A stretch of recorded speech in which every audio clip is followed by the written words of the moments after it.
हमारे जीवन में न सिर्फ सामर्थ्य पैदा होती, बल्कि हमारी धारणाएं भी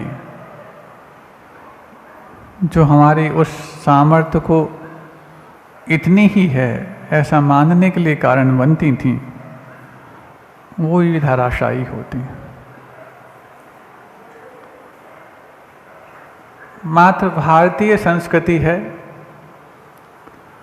जहाँ पर संकल्प शक्ति को बहुत महत्व दिया जाता। अन्य संस्कृतियों में तो मन में जो कुछ भी विकल्प उठे सिर्फ उसको पूरा कर लो, इसी का नाम जीवन है, ऐसा माना जाता। जो कुछ भी जिस समय जिस भी प्रकार का विकल्प मन में आ जाए उसको पूरा कर लेना, नहीं है तो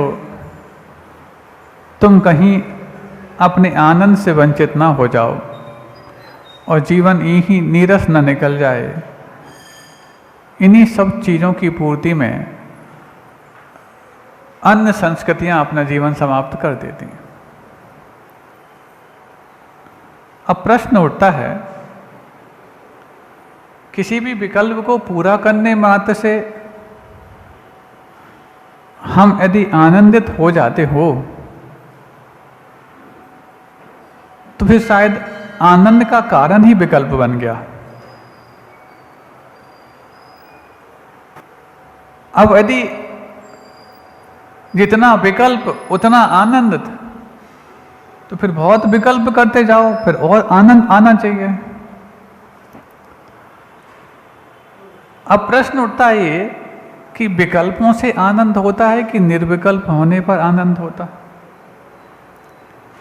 और विकल्प करने पर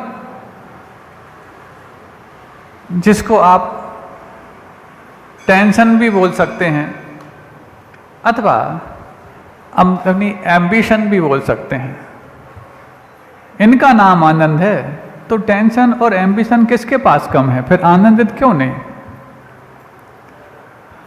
और यदि इनका नाम आनंद नहीं है तो फिर किस चीज का नाम आनंद है? कहीं ऐसा तो नहीं हम आनंद की जानकारी के बगैर अज्ञानी होने का ही अवसाद पूरे जीवन भर ढोते रहे हों? क्यों? क्योंकि ज्ञानी तो वो है जो समस्याओं में भी आनंद ढूंढ लेता है, तो अज्ञानी को आनंद भी एक समस्या होती है कि आ तो गया लेकिन इसको एंजॉय कैसे करें। आप लोग सब ज्ञानी हैं कि अज्ञानी? ज्ञानी, यानी समस्याओं में भी आनंद आपको ढूंढना आता होगा, ऐसा हम मान लें? है आता कि आनंद को समस्या बनाना आता? महाराज अब आप तो पहले पूरा कर लो, बाद में हम खोज के बताएंगे कि हमें आनंद में समस्या आती है कि समस्या में भी आनंद आता, क्योंकि जल्दी से आपकी बात का उत्तर देना जोखिम भरा होता। अच्छा इतना बताओ, अरे महाराज जोखिम भरे हैं तो फिर महाराज को सुनने क्यों आते? जोखिम भरे तो आप लोग हो, साधु तो जोखिम से निकालने का काम करता है, इसलिए तुम जोखिम लेने आओ।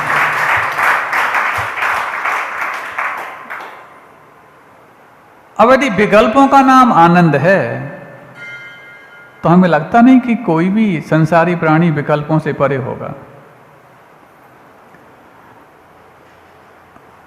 जो मन में आ गया उसको पूरा कर लो, नहीं है तो बाद में किसने देखा कि ये पूरा करने का अवसर भी मिलेगा अथवा साधन मिलेंगे कि नहीं। एक बार की बात, एक बैलून बेचने वाला था। बैलून समझते? गुब्बारे अलग अलग जगह अलग अलग कहे जाते हैं, कहीं बैलून, कहीं गुब्बारे, कहीं और कुछ गैस से भरे जाते हैं, कुछ मुख से ही भरे जाते हैं। और जो मुख से भरे जाते हैं उसमें भी है तो गैस ही, लेकिन वो ऊपर नहीं उड़ते, या जहाँ रख दो वहाँ ठहर जाते हैं। लेकिन जो गैस से भरे जाते हैं वो कहीं भी रखो सीधे जाके टॉप तक पहुंचते जब तक उनको स्पेस मिलता। ऐसे ही है।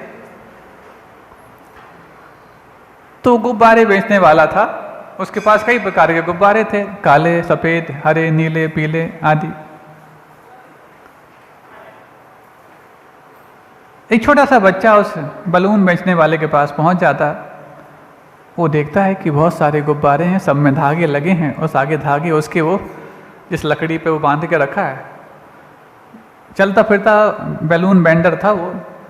हाँ, क्योंकि बैलून बेंडर बोलना थोड़ा सा अच्छा लगता है। आप लोग भी अपने आप को स्क्रैप बेंडर बोलते ना, क्योंकि गुब्बारे वाला बोलोगे तो शायद थोड़ा हल्का हो जाएगा, और आप लोग को कबाड़ी बोल दो तो थोड़ा अच्छा हल्का हो जाएगा, इसलिए स्क्रैप बेंडर महाराज।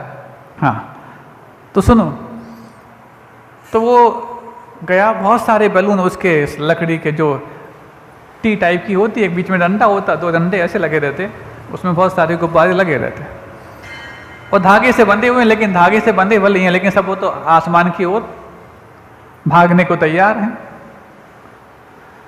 और अलग अलग रंग के जब गुब्बारे उसके पास हैं तो बच्चे के मन में एक प्रश्न उठता है कि बहुत सारे गुब्बारे बच्चे ले लेकर के वो खरीद के जा रहे हैं, लेकिन कुछ एक गुब्बारे जो अलग रंग के हैं उनको कोई ने खरीदा नहीं। इसका मन किया कि शायद मैं पूछ तो लूँ कि ये जो गुब्बारे इसके पास बचे हैं इनमें ऐसा क्या माजरा है जो बच्चे जल्दी नहीं खरीद पाए। रंग बिरंगे गुब्बारे बच्चों को ज़्यादा ललचाते हैं तो जल्दी जल्दी खरीद लेते। थोड़े से जब किशोर हो जाते या थोड़े से बड़े हो जाते तो उनको काला रंग ज़्यादा अच्छा लगता है। सुनते ना महाराज, काला रंग ऐसा होता है, सब कुछ समझ आता है, इसलिए हम सबको समानता से देखते हैं, इसलिए काला रंग उपयोग कर लेते हैं। ऐसा ही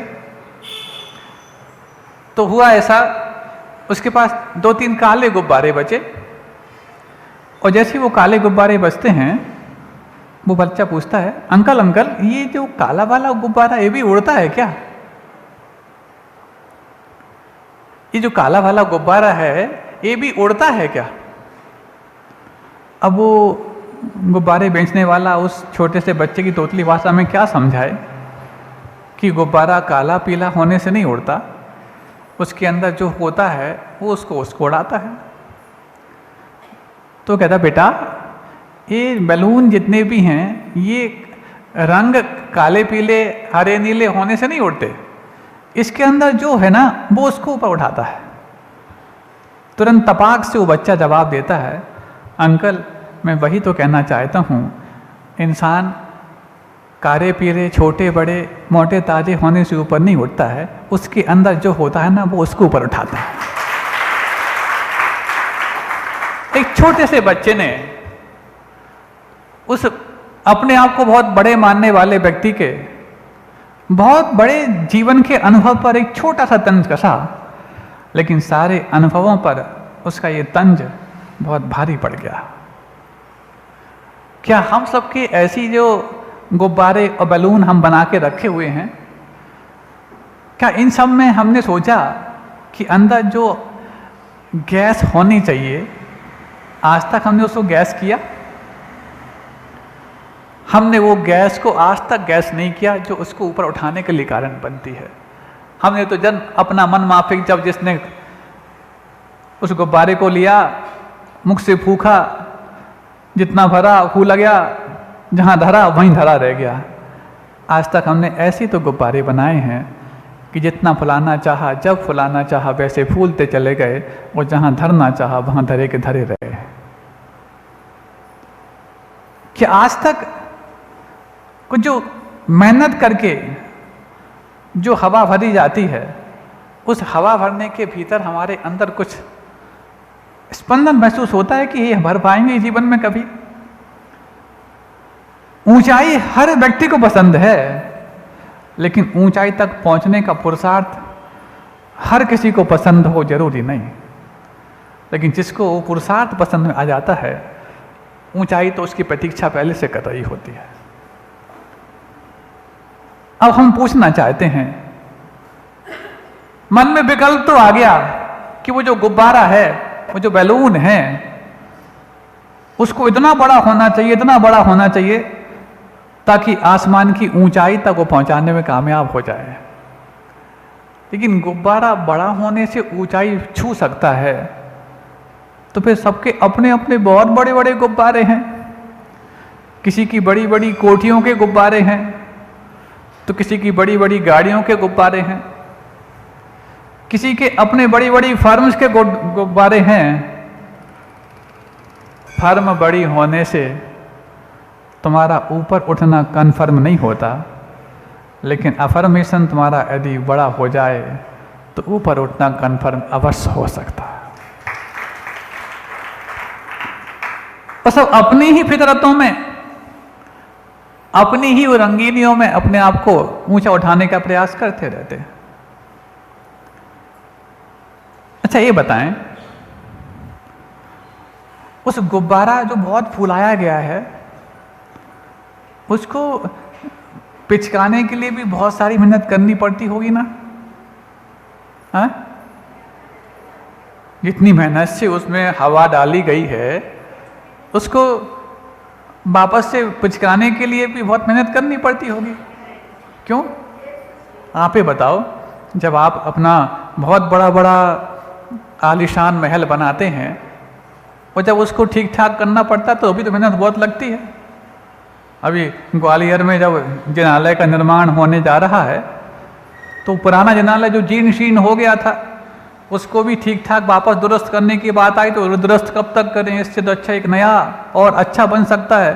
तो उसको वापस से नीचे लाने में 5-6 महीने लग गए, अभी तक आने की है और आने की कगार पर है। मेहनत तो लगती है महाराज। लेकिन हम पूछना चाहते हैं, वो जो गुब्बारा है उसको आपने इतनी मेहनत से मशक्कत करके फुलाया और इतना बड़ा किया, क्या उसको वापस से छोटा करने की मेहनत लगेगी क्या? छोटा तो क्या महाराज, पता भी नहीं लगेगा कि इसमें इतनी बड़ी जो सामर्थ्य आई थी वो कैसे ठीक हो जाएगी। एक छोटा सा पिन चुभा दो, पर्याप्त होता है वापस से उनको अपनी हकीकत और कुव्वत को एहसास कराने के लिए।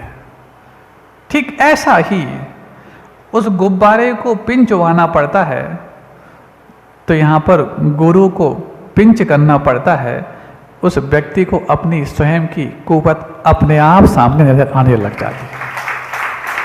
अब पिन चुभाना और पिंच करना, इन दोनों में कुछ लगता तो है कि कुछ चुभन है, लेकिन चुभन तो उस सलाइन में भी होती है और उस सिरिंज में भी होती है, जिसके अंदर प्रवेश कराने के बाद बरसों का बुखार और बीमारी ठीक होने की सामर्थ्य भी होती है। कई बार बच्चे डर जाते हैं, इतना बड़ा इंजेक्शन, जितना बड़ा इंजेक्शन होगा उतनी ज्यादा दर्द होगा, है ना? छोटा सा इंजेक्शन हो तो कोई बात नहीं, छोटा सा दर्द होगा। इतना बड़ा, इतनी बड़ी दवाई उसमें है तो ज्यादा दर्द होगा।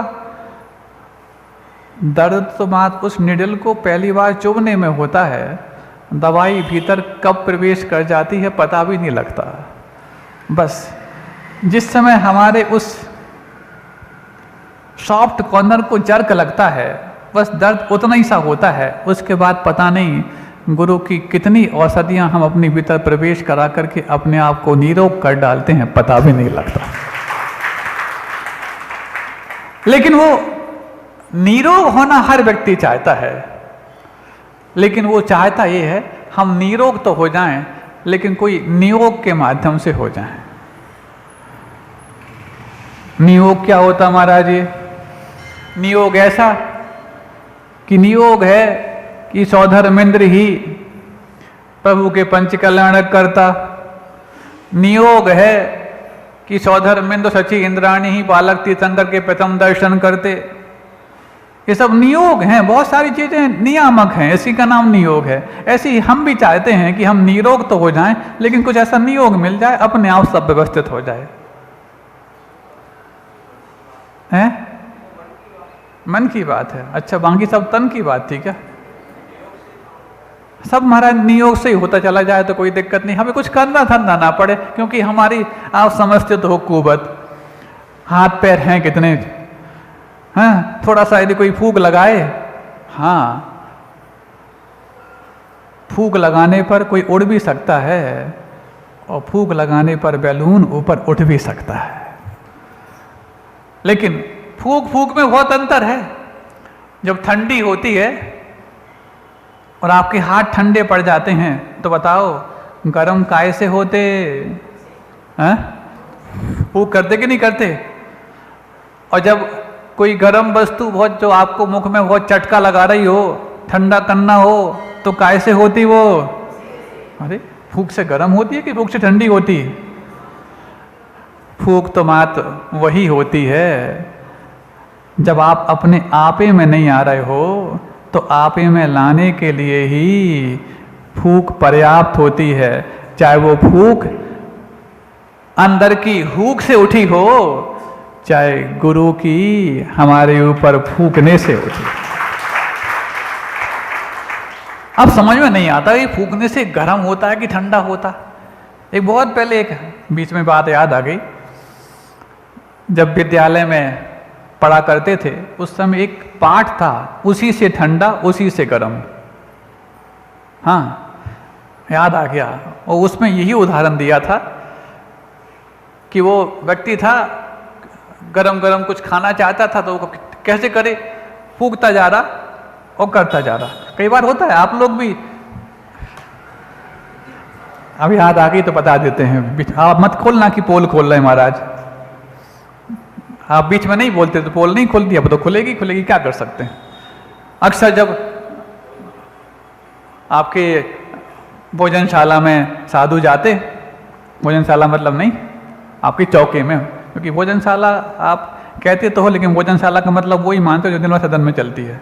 हम उस भोजनशाला की बात कर रहे हैं जिसको आप आदित्य संविभाग व्रत के माध्यम से अपने घर को पवित्र करने के लिए गुरु की प्रतीक्षा करते हैं। तो अब पानी बहुत गर्म है, बहुत गर्म है, सभी चिल्लाएंगे बहुत गर्म है, बहुत गर्म, बहुत गर्म। अब वहां तुम्हारा पानी बहुत गर्म है और यहाँ पर प्राणी गर्म होने लग जाता है। अब खड़ा तो कर दिया, पानी गर्म, पानी गर्म।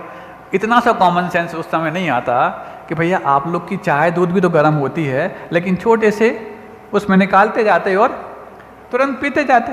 अब वो बड़ी बड़ी बरातों में ठंडा करो, हवा करो, बीज ना करो, ये सब कुछ करो, इतना सब कुछ चक्कर में हो, फिर लापरवाही करने के पीछे कितना भी गर्म क्यों ना हो, गिलास गर्म ले लो, एक हाथ में खाली प्लेट लो, उतना सा डालो, ऐसा करो, देते जाओ, डालो देते जाओ। 2 मिनट के भीतर पूरा पानी भी चला जाएगा और इतनी हैरानी भी नहीं होगी जितना हैरानी तुम कर डालते हो। उस समय पता नहीं कॉमन सेंस कहाँ चला जाता है।